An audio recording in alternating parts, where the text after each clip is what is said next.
Voilà, ce grand oral de la santé se poursuit donc et on accueille donc Marine Le Pen, candidate à Rassemblement national pour la présidentielle. Merci beaucoup Marine Le Pen d'être avec nous pour ce grand oral de la santé. Et vous avez donc 10 minutes pour nous livrer vos propositions en matière de santé. C'est à vous. Bien, mesdames, messieurs, d'abord je voudrais commencer par vous dire que les mots me manquent pour vous témoigner le respect et l'admiration que je vous porte et que je partage avec tous les Françaises et les Français qui savent que jamais notre pays n'aurait traversé cette pandémie sans votre entier dévouement. Bien sûr, il y a eu les applaudissements, l'hommage du 14 juillet 2020, les gestes positifs du Grenelle de la santé, mais il reste tant à faire. Lors du premier confinement, le monde d'après était au cœur des débats, mais vous êtes bien placés pour voir que le gouvernement a tout fait pour que revienne le monde d'avant. Je n'oublie pas que l'hôpital public, en particulier les urgences, étaient déjà en crise avant la pandémie. Je n'oublie pas que l'accès aux soins était difficile pour nos compatriotes entre les déserts médicaux, l'inflation des mutuelles pour les personnes âgées, sans parler de la prise en charge de la dépendance. Les salaires et les conditions de travail n'étaient plus dignes de votre professionnalisme. Ainsi, la refondation de notre système de santé doit être profonde et ambitieuse. Les dépenses de santé sont un choix de civilisation, un investissement dans le bien-être, le respect et la dignité de nos compatriotes. Élue première femme présidente de la République, je veillerai sur la santé des Français, aussi bien mentale que physique, liée à l'environnement, mais aussi aux conditions de travail et à la possibilité de prendre une retraite avant que le corps et parfois l'âme ne soient épuisés. L'accès, la continuité et la permanence des soins doivent être assurés pour tout citoyen et en tout lieu de la métropole et de l'outre-mer. Pour réussir cet objectif, 3 grands défis s'imposent. Premièrement, continuer à faire face à la pandémie et ses conséquences, maintien des soins nécessaires, transmission des bonnes informations aux citoyens et traitement des conséquences sur les autres maladies. Ces conséquences ne doivent pas être sous-estimées. Des millions de déprogrammations et de ruptures de parcours de soins ont été provoquées avec des pertes de chance pour un grand nombre de patients atteints de maladies chroniques. Nous devons en particulier lutter contre la surmortalité par défaut de dépistage des cancers ou d'autres maladies, nous mobiliser contre l'augmentation de la prévalence des pathologies mentales qui touchent aussi bien les jeunes que les adultes et les seniors. Enfin, la nécessité de prendre en charge les Covid longs. Second défi, celui des maladies chroniques dont la prévalence augmente. Pathologies mentales, neurodégénératives, cardiovasculaires, cancers, BPCO, obésité, diabète et demain endométriose sévère dont souffrent beaucoup de femmes. Près de 20 millions de nos compatriotes souffrent de maladies chroniques, le grand âge étant souvent associé à une ou plusieurs de ces pathologies.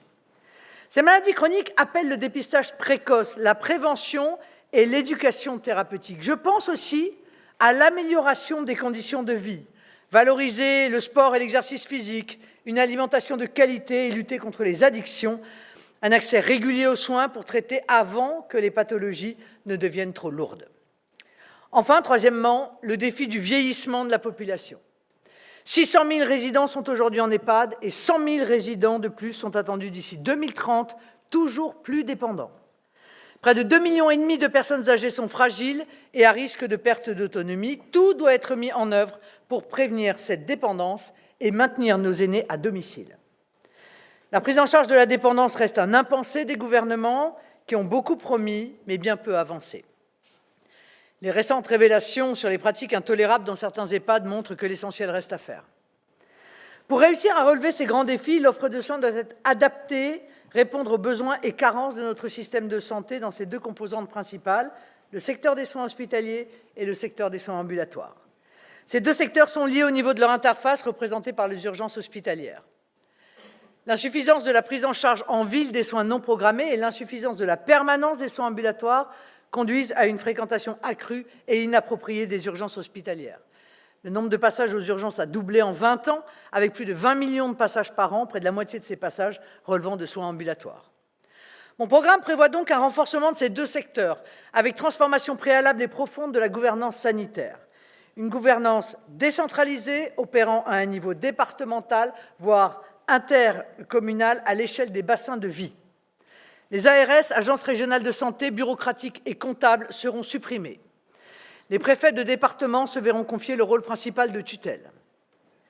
Une gouvernance démocratique et partagée, Le préfet réunissant autour de lui un conseil territorial avec tous les professionnels de santé à l'œuvre, médecins, sages-femmes, infirmiers, pharmaciens, chirurgiens, dentistes et tant d'autres, mais également, et j'insiste, les acteurs du secteur médico-social, les associations d'usagers, les associations de patients et d'aidants, et bien entendu les élus, j'appelle ça la démocratie sanitaire. Un comité de coordination publique-privée sera également mis en place. Le renforcement de l'hôpital public passe par une direction bicéphale, avec une direction médicale et une direction administrative réunies par un projet commun. Un effort financier de 10% en plus des augmentations déjà actées sera fait pour revaloriser les salaires des professionnels de santé et améliorer leurs conditions de travail en corrigeant notamment les sous-effectifs. Un moratoire sur la fermeture des lits sera instauré et la tarification à l'activité sera supprimée car elle a conduit à une gestion de l'hôpital public sur la base d'indicateurs comptables au mépris des indicateurs de qualité et de pertinence des soins. Je veillerai au renforcement des urgences avec notamment des équipes d'urgentistes plus stables, moins 30% du temps médical aux urgences étant aujourd'hui assuré par des intérimaires et la mise en place d'infirmières de pratique avancée spécialisées, des urgences gériatriques seront créées afin d'adapter l'accueil et le parcours, souvent finissant d'ailleurs en hospitalisation, à la spécificité de ces urgences. Je favoriserai le dialogue et la complémentarité entre le public et le privé. Le renforcement du secteur de soins ambulatoires est également indispensable pour assurer l'accès et la permanence des soins. 9 millions de nos concitoyens n'ont pas de médecin traitant et vivent dans des déserts médicaux. Le passage du numerus clausus au numerus apertus ne permet pas d'obtenir à brève ou moyenne échéance le nombre de médecins nécessaires dans les zones sous-dotées, car il faut parfois plus de 2 quinquennats pour former un médecin. Par ailleurs, il faut que l'augmentation des étudiants dans les régions sous-dotées s'accompagne d'une augmentation des postes de praticiens hospitalo-universitaires et des moyens pour encadrer les étudiants. On ne peut pas demander au CHU de faire toujours plus à moyens constants. Concernant les zones sous-dotées, je suis hostile aux mesures coercitives d'installation ou au conventionnement sélectif en zones surdotées. Je suis favorable à des mesures incitatives, notamment la valorisation du tarif de la consultation en zone sous-dotée ou des allègements de l'impôt sur le revenu. Je choisirai, après concertation avec les médecins, les mesures les plus incitatives. Nous pourrions aussi salarier des étudiants en médecine volontaire qui, en échange, s'engageraient à s'installer dans les territoires sous-dotés durant un certain nombre d'années sur le modèle de ce qui se fait dans certaines écoles d'ingénieurs. Afin d'attirer des professionnels de santé, je conduirai simultanément une politique de démétropolisation et d'aménagement favorisant l'attractivité en garantissant des services publics, des infrastructures, une couverture numérique, mais aussi des emplois pour les conjoints ou conjointes. Je voudrais souligner que le maillage territorial concerne tous les professionnels de santé qui interviennent au domicile des patients et jouent un rôle crucial dans le domaine de la prévention, de l'éducation thérapeutique, du maintien à domicile des patients fragiles et du lien social. Qu'il s'agisse d'infirmiers libéraux et d'infirmiers de pratique avancée, de pharmaciens chargés de la dispensation à domicile, de sages-femmes, de pédicures podologues, etc. L'extension du périmètre de compétences de ces professionnels de premier recours constitue l'une des réponses aux déserts médicaux. La prise en charge des soins non programmés et la permanence des soins souffrent d'une réduction considérable des visites à domicile et de la fin de l'obligation de participation au tour de garde depuis l'année 2000. Une revalorisation financière des visites à domicile me paraît nécessaire. Je suis en outre favorable au développement à proximité ou au sein même des urgences de cabinets libéraux vers lesquels pourront être orientés les patients ne relevant pas des urgences hospitalières. Il faudra aussi alléger la bureaucratie pour libérer du temps et étendre le périmètre de compétences des professionnels de santé, tels que pharmaciens, sages-femmes, infirmiers de pratique avancée. Présidente de la République, je veillerai à la santé, aux conditions de travail de nos soignants et de nos 10 millions d'aidants non professionnels, sans lesquels notre système de santé ne peut assurer sa mission.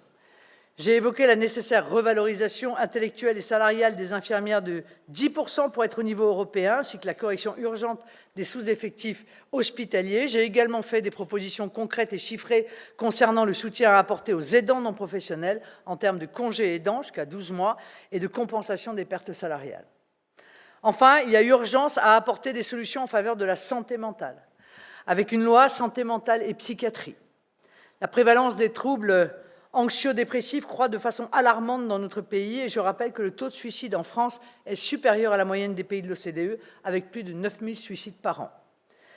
Ces mesures concerneront entre autres l'organisation des territoires de santé mentale, le soutien à la pédopsychiatrie, l'accès direct aux psychologues, psychothérapeutes avec une meilleure rémunération et un remboursement de leur activité.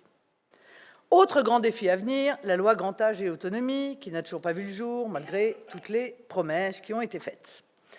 Ces mesures concerneront notamment le maintien à domicile, le renforcement du taux d'encadrement et de la médicalisation des EHPAD, médecins coordinateurs essentiels, pharmaciens référents, infirmières de nuit, infirmiers de pratique avancée en gérontologie et en soins palliatifs. L'organisation, je l'ai dit, d'une filière spécifique pour les personnes âgées au niveau des urgences de l'hôpital. Et puis je ne veux pas oublier la maternité, la périnatalité. La mortalité infantile et la mortalité périnatale ne baissent pas dans notre pays depuis 10 ans et les objectifs fixés ne sont pas atteints. Il faut un meilleur accès à la gynécologie, mais aussi à l'accompagnement psychologique. Le nombre de maternités a été divisé par 3 en 40 ans, notre pays comptant aujourd'hui 500 maternités, souvent éloignées. Le ratio une femme, une sage-femme doit être assuré dans les maternités. Le rôle de la sage-femme, indispensable à la santé de la femme, doit être réaffirmé. Enfin, j'ai des solutions en faveur de l'enfance et de l'adolescence, de façon à assurer un meilleur dépistage des maltraitances et de l'inceste, un meilleur dépistage des troubles de neurodéveloppement, une prévention plus efficace de l'obésité et de la carie dentaire, la prévention des infections sexuellement transmissibles qui sont en augmentation de 10% ces dernières années. La première est d'ailleurs le retour de la visite médicale obligatoire à l'école et la présence au collège et au lycée d'une infirmière scolaire. Au niveau des services de pédiatrie hospitaliers, il est impératif d'augmenter les effectifs d'infirmières et de puéricultrices. Le rôle essentiel du pédiatre doit être réaffirmé et les maisons de santé pédiatrique encouragées, y compris, je l'ai dit, la santé scolaire qui est exsangue. Enfin, et ce ne sont pas les moindres, 2 types de mesures concernant la recherche et l'innovation en santé. Je renforcerai les moyens des CHU et des IHU, aussi bien dans le domaine de la recherche clinique que dans le domaine de la recherche fondamentale. Le salaire des chercheurs sera revalorisé et le partenariat public-privé vigoureusement encouragé.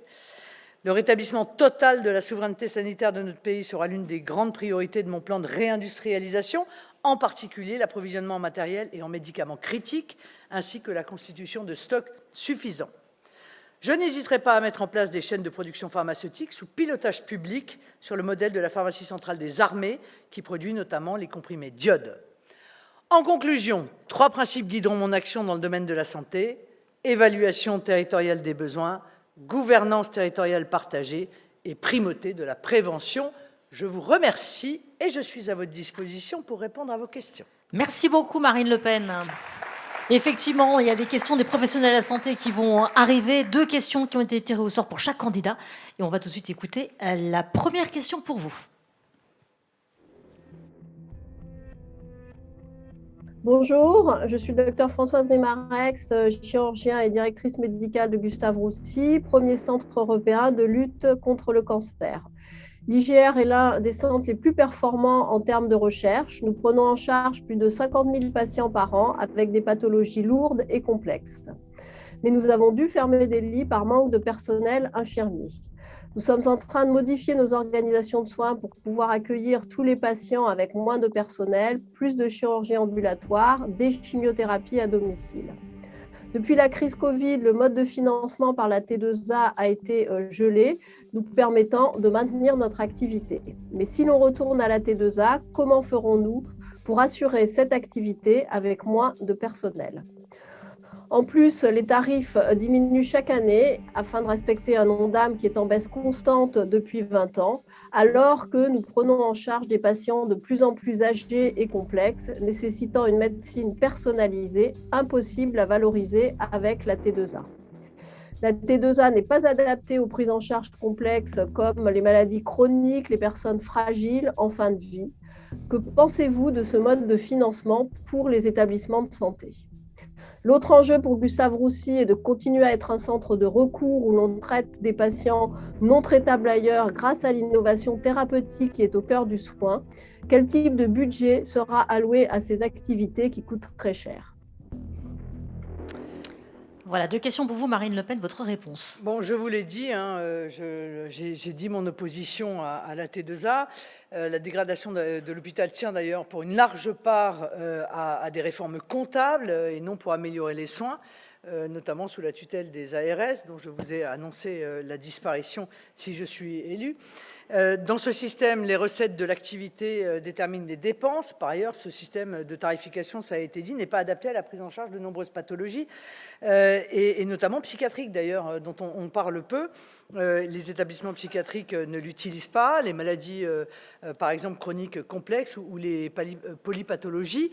Donc je suis favorable à une redéfinition du mode de financement de l'hôpital public avec une suppression de la T2A et un retour à une dotation globale annuelle.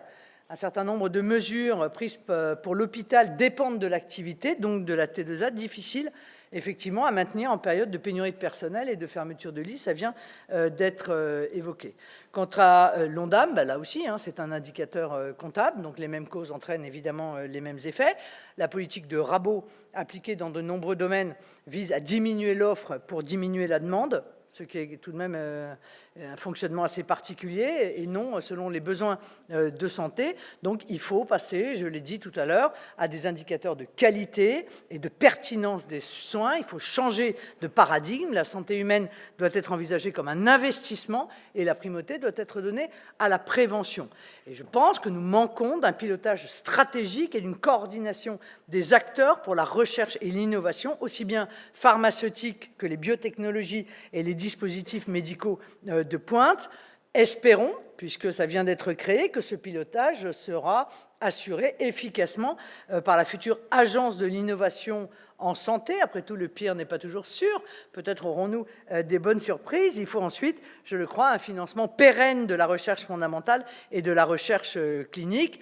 On le sait, on le dit, on le constate, on le déplore, mais le salaire des chercheurs dans notre pays est beaucoup trop bas. D'ailleurs, bien souvent, ils nous quittent et c'est évidemment très dommage. Il est aussi essentiel, je crois, d'attirer les industriels au cœur des instituts hospitalo-universitaires et des CHU, qui sont des pôles d'excellence et d'innovation. Certains secteurs de la recherche doivent être mieux financés. Je pense notamment à la recherche sur les maladies infectieuses et l'antibiorésistance ou à la recherche sur les maladies psychiques.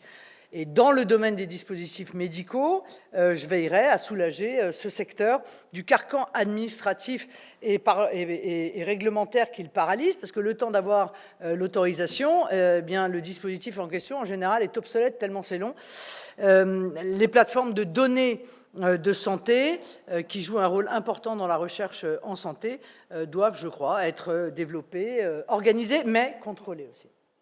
Allez, deuxième question des professionnels de santé, on écoute.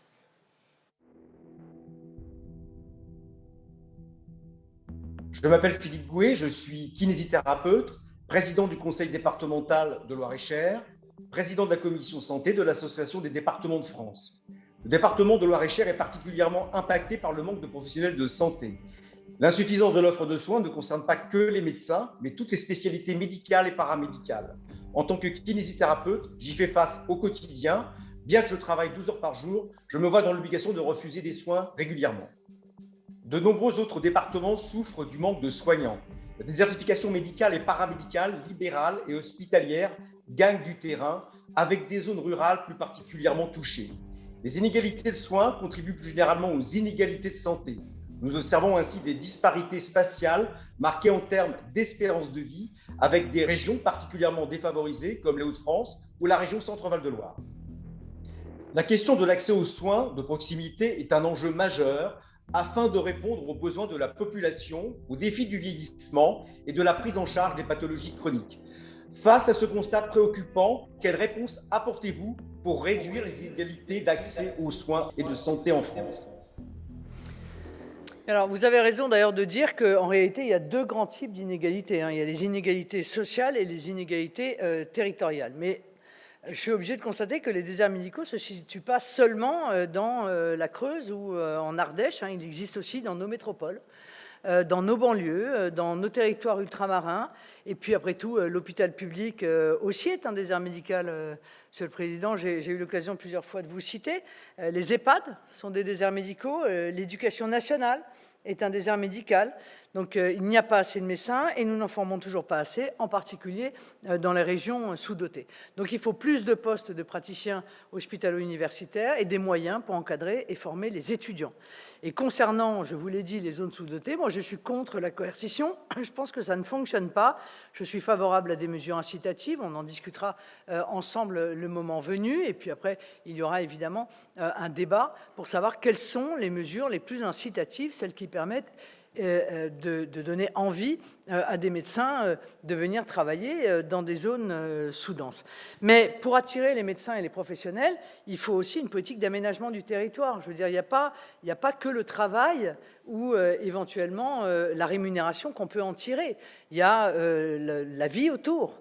Il y a la capacité pour un conjoint d'avoir un emploi. Il y a l'école pour les enfants. Il y a la qualité des transports, des infrastructures numériques. Il y a les services publics. Je veux dire, comme j'ai eu l'occasion de le dire devant les très petites entreprises, je veux dire, il y a un écosystème autour du choix d'installation qui est un écosystème qui, pour le coup, je crois, dépend de la capacité d'aménagement du territoire de l'État. Et c'est toute la politique que je veux mettre en œuvre, que j'ai appelée la politique de démétropolisation, c'est-à-dire l'idée étant qu'on arrête de tout concentrer dans les grandes métropoles, les décisions politiques, les financements, l'offre de soins, et qu'on rééquilibre enfin, je vais dire, les territoires pour que eh bien, nos médecins aient aussi envie d'aller vivre dans des endroits qui ne soient pas en même temps des déserts de transport, des déserts de services publics, des déserts sur le plan de l'école, et j'en passe et des meilleurs. L'accès aux soins souffre d'une réduction considérable des visites à domicile et de la fin de l'obligation de participation au tour de garde, vous le savez, des médecins depuis l'année 2000. Donc je crois que là aussi, il faut réfléchir à une revalorisation financière des visites à domicile et de la participation des médecins à la permanence de soins. Ça me paraît nécessaire. Alors pour favoriser l'accès aux soins, il faut aussi gagner du temps médical. C'est le développement du métier d'assistant médical qui libère le médecin des tâches administratives. Je crois que c'est une demande assez générale de la part des médecins. L'assurance maladie a promis 4000 contrats d'assistants. Or, d'après ce que nous voyons, il en faudrait plutôt 30 000. Donc on est assez loin du compte. Et puis l'extension du domaine de compétences de certains professionnels de santé de premier recours, pharmaciens, sages-femmes et infirmiers. Il faut quand même qu'on en parle et il faut qu'on la mette en œuvre parce que sinon on n'arrivera jamais à offrir aux patients une offre de soins qui soit correcte de manière relativement rapide. Donc, enfin, il y a la télémédecine. Moi, j'y crois beaucoup, sous toutes ses formes. Je pense que ça fait partie de la lutte contre les déserts médicaux, téléconsultation, télésoins, téléexpertise, télésurveillance médicale des maladies chroniques. La télémédecine, elle permet quand même d'établir un lien entre le patient et le médecin. On l'a vu pendant d'ailleurs la pandémie, ça a plutôt bien fonctionné et assez rapidement, un certain nombre de Français et un certain nombre de médecins d'ailleurs s'y sont mis. Mais c'est également vrai pour l'ensemble des acteurs et des différents acteurs du parcours de soins. Donc voilà un petit peu les éléments qui permettront de répondre à cette problématique qui devient vraiment une problématique majeure. Alors, on a une autre question de professionnel de santé pour vous. On l'écoute. Je m'appelle Pierre-Marie Lebrun et je suis représentant des usagers dans plusieurs instances de santé de ma région. Mon engagement consiste à défendre les droits des patients, à l'hôpital par exemple, mais aussi à contribuer à la mise en place d'une médecine de proximité. À ce titre, je participe au fonctionnement d'une maison de santé. Si j'insiste sur cette médecine de proximité, c'est parce qu'elle est essentielle dans nos territoires, pour la mise en place de nos parcours de soins qui nous rendent acteurs de notre santé. La place des patients et de leurs représentants dans le fonctionnement de la médecine de proximité reste à construire. À ce jour, les droits des malades ne sont pas complètement garantis. Toutefois, le médecin généraliste reste le premier prescripteur et la porte d'entrée de notre parcours de santé. Il est donc le premier échelon de cette démocratie sanitaire. Ma question est donc double. Premièrement, comment la démocratie en santé peut-elle exister à l'échelon de la médecine de proximité? Mais aussi, que comptez-vous faire pour que l'égal accès aux soins soit effectif avec une présence suffisante de médecins dans les territoires? Bon, Merci pour cette question. Je crois y avoir répondu en réalité. La démocratie sanitaire, oui, bien sûr. Il faut que les représentants des patients puissent être présents précisément dans cette vaste concertation qui doit voir autour de la table les médecins, les infirmiers, les pharmaciens sous tutelle du préfet, effectivement, les associations de patients. Cette démocratie sanitaire, c'est une demande, je veux dire, de la même manière que la démocratie politique reste une demande, la démocratie sanitaire est une demande. Et je crois qu'il faut faire la place, évidemment, aux patients. Et comme je l'ai dit, je pense que la région, c'est trop vaste. Bon, de toute façon, je vous l'ai annoncé, je l'ai annoncé déjà depuis des mois, comme je veux la suppression des ARS, je pense que de toute façon, le niveau régional est trop vaste. Donc, au pire, c'est le niveau départemental. Au mieux, ça peut même être effectivement un niveau d'une grosse intercommunalité ou d'un bassin de vie. C'est, à mon avis, au plus près qu'on pourra répondre à ces préoccupations. Et pour le reste, bon, je viens juste d'énoncer les moyens que je mettrai en œuvre pour lutter contre la désertification médicale rapidement, parce qu'en réalité, c'est pas, encore une fois, dans 10 ans qu'il s'agit de se poser la question de savoir s'il faut résoudre ces inégalités, mais c'est dès maintenant. Alors, on va passer maintenant aux questions qui ont été posées par la salle. Il y en a une qui revient, c'est celle-ci. Quelle est votre position sur l'augmentation de l'accueil des praticiens à diplôme étranger hors UE, dont les hôpitaux ont grand besoin? Alors d'abord, je vais vous dire le fond de ma pensée. Je pense que la multiplication de l'accueil des médecins à diplôme étranger est une mauvaise manière que l'on fait aux pays dont ils sont issus. D'ailleurs, j'ai vu que récemment, dans un article, l'Algérie s'était émue de voir que 1200 de ces médecins s'apprêtaient à partir en France. Pourquoi? Parce qu'à partir du moment où on attire ces médecins, eh bien, les pays sont privés, évidemment, eux-mêmes de l'accès aux soins.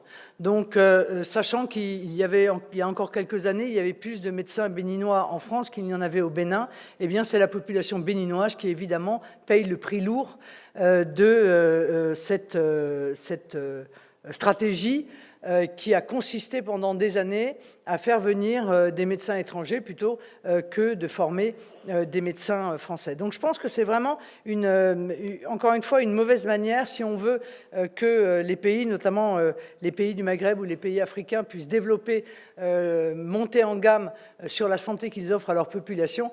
Il ne faut pas rentrer dans cette stratégie. En tout cas, il ne faut pas éviter de la continuer. Deuxièmement, je pense que là encore, la stratégie qui a consisté à faire passer les concours en fait au niveau régional, plutôt que de faire passer un concours national pour la compatibilité, pas seulement des diplômes, mais en réalité la maîtrise de la langue française, à mon avis, a été une mauvaise chose. Donc je pense qu'il faut à nouveau effectuer un contrôle national de la maîtrise de la langue, plutôt que de confier ça aux ARS, qui bien souvent ont tendance à fermer un peu les yeux, parce qu'elles ont besoin d'avoir des résultats, elles ont besoin de faire s'installer des médecins, de répondre justement au problème de la désertification. Et quand on est pressé par une urgence, on a peut-être tendance à être moins exigeant qu'on ne le devrait. Donc je suis pour le retour d'un concours national pour pouvoir juger de la capacité des médecins à être parfaitement, évidemment, compris par leurs patients et parfaitement comprendre leurs patients, ce qui est quand même la base pour pouvoir offrir, je crois, un bon diagnostic et une bonne offre de soins. Allez, une question sur le financement à présent de vos mesures. Comment les financez-vous? Bon, alors d'abord, il y a deux parties, si vous voulez. Il y a la partie revalorisation salariale, 10 milliards. Il y a la partie investissement, infrastructure, 10 milliards. Les 10 milliards de revalorisation, eh bien, je les finance en faisant des économies sur d'autres sujets. Et vous le savez, je vais faire des économies sur les fraudes, d'ailleurs, parce qu'on dit la fraude, on pense toujours à la fraude sociale, mais hélas, il n'y a pas qu'elle. Je pense que dans le domaine de la lutte contre la fraude, on a vraiment laissé faire, laissé aller. Or, la fraude, c'est que ça reste du vol. Et donc, moi, je ne me soumets pas à ce que les Français qui contribuent, qui payent des impôts, qui travaillent pour cela, soient volés. Donc, la lutte contre la fraude, c'est 15 milliards d'économies. économie. Et puis, vous le savez, je vais mettre en place une politique très restrictive d'immigration, parce que je pense qu'on a dépassé très largement le seuil de tolérance dans ce domaine. Donc ça, et c'est 16 milliards aussi, donc il va y avoir de quoi financer cette revalorisation des personnels de santé. Et puis, il y a 10 milliards d'investissements, et là, c'est le Fonds souverain français que je veux mettre en œuvre et qui va le financer. Le Fonds souverain français, c'est un fonds qui a vocation à atteindre 500 milliards à la fin du quinquennat, et qui est en réalité un fonds qui va permettre aux Français de devenir actionnaires de la Maison France. Donc, ils vont mettre leur argent dans ce fonds, ils seront rémunérés à hauteur de 2%, et avec des mécanismes si jamais évidemment l'inflation augmente. Et ce fonds souverain, il va pouvoir permettre d'investir dans les fonds propres des entreprises, dans la relocalisation de nos industries, dans les entreprises des nouvelles technologies, mais aussi dans les infrastructures, qui sont des infrastructures essentielles au développement de notre offre de santé. Par exemple, le plan IRM Scanner sera financé par ce fonds souverain. Voilà un moyen, si vous voulez, de pouvoir opérer les financements qui sont nécessaires, tout en ayant une rentabilité, parce que tout ça c'est rentable, il ne faut pas croire que ce n'est pas de l'argent qui est versé sur du sable, il y a une rentabilité derrière, et qui permet également de le faire non pas sur fonds publics, mais en réalité de le faire sur fonds privés, sachant que les Français ont 2300 milliards d'épargne à disposition, et donc on a parfaitement les moyens de rendre efficace, encore une fois, cette épargne. Allez, une dernière question sur la disparition des ARS que vous avez mentionné tout à l'heure. En quoi les préfets sont-ils plus compétents en matière sanitaire que les ARS, dont les agents sont pour partie des professionnels de santé? Oui, enfin ça, à voir. Hein.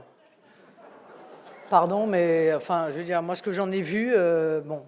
D'abord, si vous voulez, moi je suis pour la déconcentration. Je pense que le préfet, ça reste quand même, encore une fois, le représentant de l'État. Donc quand il y a une politique nationale qui est décidée, on va retrouver la même politique nationale qui va être développée par les différents préfets.